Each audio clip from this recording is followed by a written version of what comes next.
But even like when I moved from Georgia to Durham, when we first separated, I didn't bake anymore either because I went straight to working. So I went, to like corporate, and I was in corporate because I had a kid. So I was like, let me do what I got to do for her and make sure I'm making enough money to have a good life for her. I wasn't probably gonna go back to baking. So at that point, before you went to corporate and you were starting to pick it up as a passion, how would you rate those cookies? Like if Fruity Pebbles is a 10, they was probably a strong 8. Oh, okay. The cookies were still slaps, even still early if you on. scroll back far enough on my personal Instagram, you can see like the early cookies, and they're not too far off. They just weren't these. But I wasn't doing how you listen to what everybody else has to say, and then you finally listen to yourself about like how to do it, what to use, whether or not you should do certain methods or not. I just had to finally listen to myself and what felt good for me. And I do everything by hand. I don't. If the butter has to be like room temp, I'm not baking till it get to where it need to be at, because it's gonna make a difference in the cookie. Like if you melt it, it's gonna make a difference. There's definitely good cookies that like you can use with brown butter, but even when I make those, I make the brown butter and I refrigerate it, and then I bring it back to room temp. So okay, because you even said like just like the ingredients from just without giving away your sauce, right? Like just from what ingredients make a cookie? Just like basics. Like if you was to say to make a cookie, like basics. Basics, I think you need butter, actual butter, real butter, not margarine. Unsalted or salted, does that matter? It's a preference. Honestly and truly, like, it's a preference. You need some sort of leavening, be it baking powder, baking soda, both, one or the other. Depends on your recipe. Salt, sugar, brown and white. I don't know why people don't use white. I don't know why people don't use brown sugar in their recipes, but that's them. They can do what they want. Eggs.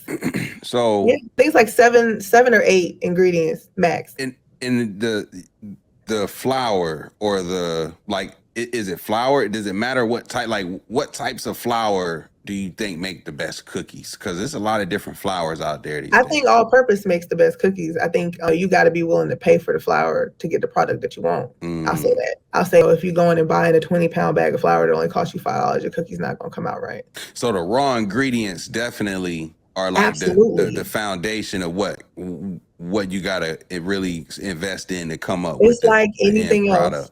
Yeah. If you build in a house, your house gonna be trash if you use trash ingredients.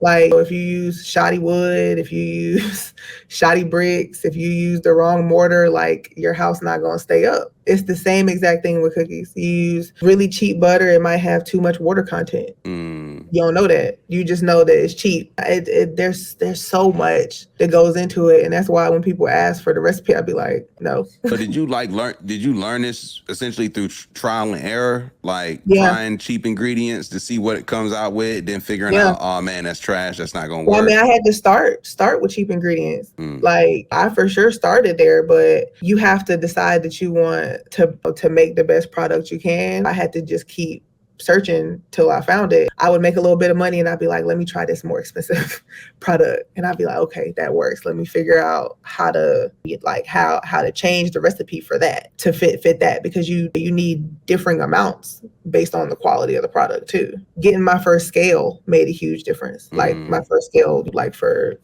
baking, made a huge difference, because doing something by cups and doing it by weight, 2 totally different things. Oh, so from what I understand when it comes to baking, I watch a lot of kitchen, master chef like that, right? And when it comes time to bake something, people get in trouble because baking is so precise. It's more like scientific, like X amount of this, Y amount of that, etc. So you even saying measuring based off of a measuring cup versus the weight makes a very wrong.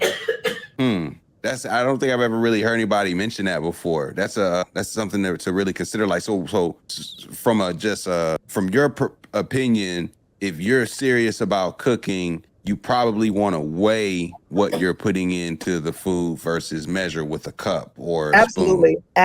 Absolutely. And like the flour bags tell you like the weight of a cup. There's no excuse for you to not do it that way unless you just really don't care how it comes out. which is fine. Because you could be eyeballing a cup and be wrong. Then you'd be 30% more weight, even though you think. And that's why your cookies will be crumbly because you put way too much flour in. Right. Okay. I'm following. Oh, all right. So if that's the cookies and the ingredients, I guess my question is, if you went into that corporate route, coming back after separating from Atlanta, how did you then go back to cookies?